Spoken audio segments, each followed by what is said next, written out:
అట్లా మంత్రుల మద్దతు దొరుకుతాయి. దీంతో పాటు పిసిసి పాదయాత్ర ఇంకా చాలా కీలకం.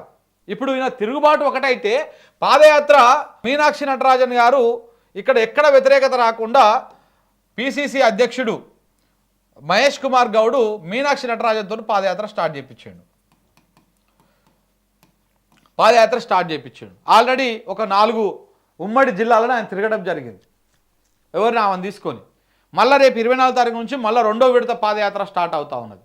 ఈ పాదయాత్రలో సీఎం రేవంత్ నేను పాల్గొంటా, ప్లీజ్ నాకు అవకాశం ఇవ్వండి, ఆ యాత్రలో నేను కూడా పాల్గొంటా, దాన్ని ఇంకా కొంచెం ముందుకు తీసుకుపోదామని చెప్పేసి కేసీ వేణుగోపాల్ ద్వారా హైకమాండ్కి రికమెండేషన్ చేయించుకుంటాడంట.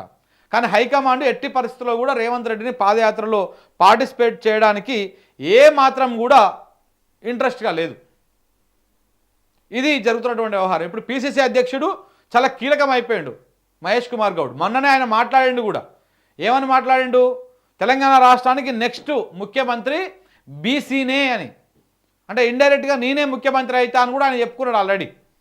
సో ఆయన ముఖ్యమంత్రి అయ్యేటువంటి అవకాశాలు ఉన్నాయని చెప్పేసి ఆయననే చెప్పుకుంటాడు అంట ఆయన చుట్టుపక్కల ఉన్నటువంటి వాళ్ళకి. సో కాబట్టి అటు ఎమ్మెల్యేల తిరుగుబాటు, ఇటు పిసిసి తిరుగుబాటు చూడండి ఎట్లా నడుస్తూ ఉందో. రేవంత్ రెడ్డి ఆయన ముఖ్యమంత్రిగా ఉన్నప్పుడు అధికార కాంగ్రెస్ పార్టీ పాదయాత్రలు చేస్తుందంటేనే అర్థం చేసుకోవాలి. కాంగ్రెస్ పార్టీలో ఏ ముఖ్యమంత్రి కూడా పూర్తి స్థాయిలో ఉండలేడు. ఇప్పుడు నాకు తెలిసి డిసెంబరు జనవరి ఈ 2 నెలల లోపల అటు ఇటుగా ఈయనని కొంత కట్టడి చేయడమా, లేకపోతే మంత్రివర్గాన్ని మళ్ళా ప్రక్షాళన చేయడమా, లేకపోతే ఈయన తీసేసి మొత్తానికే వేరే వాళ్ళకు ముఖ్యమంత్రి పదవి ఇవ్వడమా. దాంతోపాటు కీలకంగా మారున్నటువంటి రాహుల్ గాంధీ ఏదైతే ఓట్ చోరీ చేస్తూ ఉన్నాడో, ఆ ఓట్ చోరీకి సంబంధించినటువంటి ఓట్ చోరీ మీద ఉద్యమం చేస్తూ ఉన్నాడో దానికి సంబంధించి రేవంత్ రెడ్డి నుంచి ఎలాంటి స్పందన లేదు. ఎందుకంటే ఎక్కడ రేవంత్ రెడ్డి కనుక ఆయన ఈ ఓట్ చోరీ గురించి మాట్లాడితే మోడీ ఎక్కడ ఫీల్ అవుతాడో, ఎక్కడ చంద్రబాబు నాయుడు ఫీల్ అవుతాడో అని చెప్పేసి ఆయన మాట్లాడడం లేదు.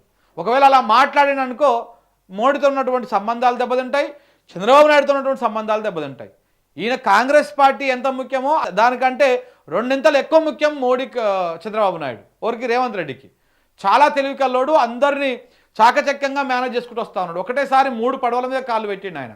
అందరు 2 పడవల మీద పెడితే రేవంత్ రెడ్డి 3 పడవల మీద పెట్టిండు. నేను రేవంత్ రెడ్డి అనుకో, సపోజు ఈ రేవంత్ రెడ్డి 3 పడవల మీద కాళ్ళు పెట్టిండు.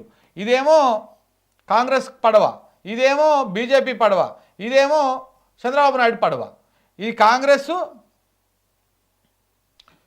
బీజేపీ, సిబిఎన్ ఈ 3 పడవల మీద కాలు పెట్టి నడుస్తూ ఉన్నాడు అనమాట, మొత్తం నడిపిస్తూ ఉన్నాడు. సో ఇప్పుడు ఇది ఉన్నా లేకపోయినా పెద్ద ఫరక్ పడదు. ఎందుకంటే ప్రభుత్వం వీళ్ళదే కాబట్టి ఒకవేళ సపోజు ఏమన్నా వ్యతిరేకత చేసినా కానీ ఈయనను మారిస్తే ఈ ఇద్దరు చాలా సపోర్ట్గా ఉంటారు.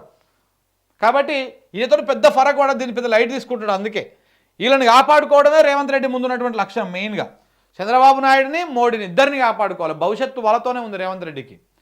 కాంగ్రెస్ పార్టీకి మరొక 10 సంవత్సరాలు, 10 నుంచి 15 సంవత్సరాలు తెలంగాణ రాష్ట్రంలో పుట్టగతులు లేకుండా పోతాయి. అది రేవంత్ రెడ్డికి కూడా తెలుసు ఆ విషయం. పుట్టగతులు లేకుండా పోతాయి. ఎవ్వడు కూడా తెలంగాణ రాష్ట్రంలో కాంగ్రెస్ పార్టీకి ఓటేదాము అన్నటువంటి వ్యక్తి ఉండడు. ఇంకా మీరు చూస్తూ ఉండండి. ఇవాళ గ్రామాలకు పోతే రేవంత్ రెడ్డిని, కాంగ్రెస్ ప్రభుత్వాన్ని తిట్టినోడే కానీ తిట్టినోడు లేడు. ఆ రకంగా ఉంది పరిస్థితి. సో కాబట్టి ఎట్టి పరిస్థితుల్లో కూడా వీళ్ళని కాపాడుకుంటాడు, ఎట్టి పరిస్థితుల్లో డ్యామేజ్ కాకుండా. అందుకనే ఓట్ చోరీ మీద మాట్లాడతలేడు. బనకచర్ల విషయంలో గట్టిగా ఫైట్ చేస్తలేడు. మిగతా వాళ్ళు మాట్లాడుతున్నారు కానీ రేవంత్ రెడ్డి మాత్రం నిమ్మకు నెత్తినట్టు చంద్రబాబు నాయుడుకు అనుకూలంగా వ్యవహారం చేస్తూ ఉన్నాడు. ఇలా అన్ని రకాల కాంగ్రెస్ పార్టీలో వండుకుంటూనే అదానికి సపోర్ట్ చేస్తాడు, మోడీకి సపోర్ట్ చేస్తాడు, అదానికి మోడీకి అక్కడికొచ్చే విధంగా మాట్లాడతాడు. ఈయన పనితనం కూడా అట్లనే ఉంటుంది. ఇవన్నీ కూడా నడుస్తూ ఉన్నాయి.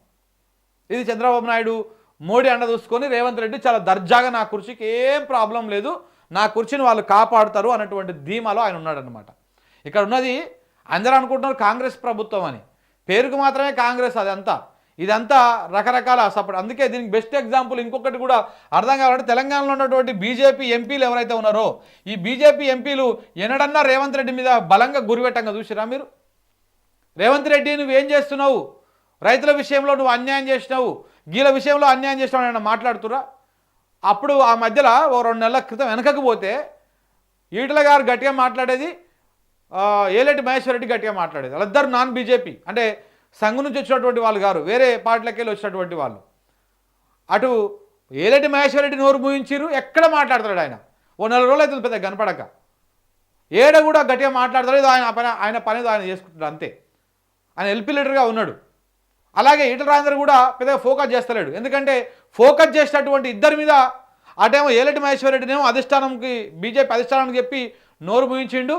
ఇటేమో ఈటల రాజేందర్నేమో కాళేశ్వరం కమిషన్లో ఆయనను దోషిగా చూపించి, కేసీఆర్ హరీష్ రావుని ఎట్లయితే అందులో ఇరికించడం కోసం ఆ కమిషన్ వేసి దాంట్లో కారణం చేసిరో, అట్లనే ఈటల రాజేందర్ కూడా అందులో ఇరికించడం కోసం ప్రయత్నాలు చేసిండు.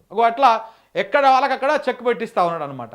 సో కాబట్టి ఇప్పుడు ఈ మిగతా రఘునందన్ రావు రేవంత్ రెడ్డి మీద మాట్లాడాడు, బండి సంజయ్ అసలుకే మాట్లాడాడు. మొత్తం ఒక సెక్యూరిటీ ఫోర్స్ లెక్క, ఒక సెక్యూరిటీ గార్డ్ లెక్క రేవంత్ రెడ్డి ప్రభుత్వాన్ని కాపలా కాస్తూ ఉంటాడు. ఇక నెక్స్ట్ అరవింద్ అసలు సపోర్ట్ లేదు, మ్యూట్ అయిపోయిండు. అధ్యక్ష ఎన్నికల కానుంచి ఆయన సపోర్ట్ చేయకుండా పోయిండు ఎక్కడనో. మిగతా ఎంపీలు ఉన్నా లేకపోయినా ఒకటే కొండా విశ్వేశ్వరరెడ్డి అసలుకే మాట్లాడాడు. డీకేఆర్న ఇక ఆమె పెద్ద కౌంట్లు కాదు. సో ఇట్లా ఉన్నటువంటి వాళ్ళు ఎంతసేపు ఉన్నా ఏదో అట్లా ఉన్నారా అంటే ఉంటారు, కానీ ఎక్కడ కూడా రేవంత్ రెడ్డిని ఫైట్ చేయరు గట్టిగా. సో కాబట్టి అందుకే రేవంత్ రెడ్డి ఈ రాహుల్ గాంధీ చేస్తున్నటువంటి పోరాటానికి సపోర్ట్ చేస్తలేడు. ఇది చూసి వాళ్ళు కూడా వెయిట్ చేయడం కోసం ప్రయత్నాలు చేస్తూ ఉన్నారు. సో కాబట్టి ఈ రకంగా రేవంత్ రెడ్డి కుర్చీకి కూసాలు కదులుతూ ఉన్నాయి. ఉత్తమ్ కుమార్ రెడ్డి కూడా ఆయనకు సపోర్ట్ చేస్తూ ఉన్నాడు. ఈ నేపథ్యంలో మరి రేవంత్ రెడ్డి కుర్చీ ఇంకెన్ని రోజులు ఉంటుంది, ఎప్పుడు ఆయన మీద నిర్ణయం తీసుకుంటారు, లోకల్ బాడీ ఎన్నికల తర్వాత పార్టీ పనితీరు ఇవన్నీ కూడా అబ్జర్వ్ చేసి దాని అన్నింటిని కూడా పరిశీలించి దాని మీద ఒక నిర్ణయానికి వచ్చేటువంటి అవకాశం కనపడతా ఉంది. అప్పలోపు ఇలాగనే ఉండేటువంటి ఛాన్సెస్ ఉన్నాయి.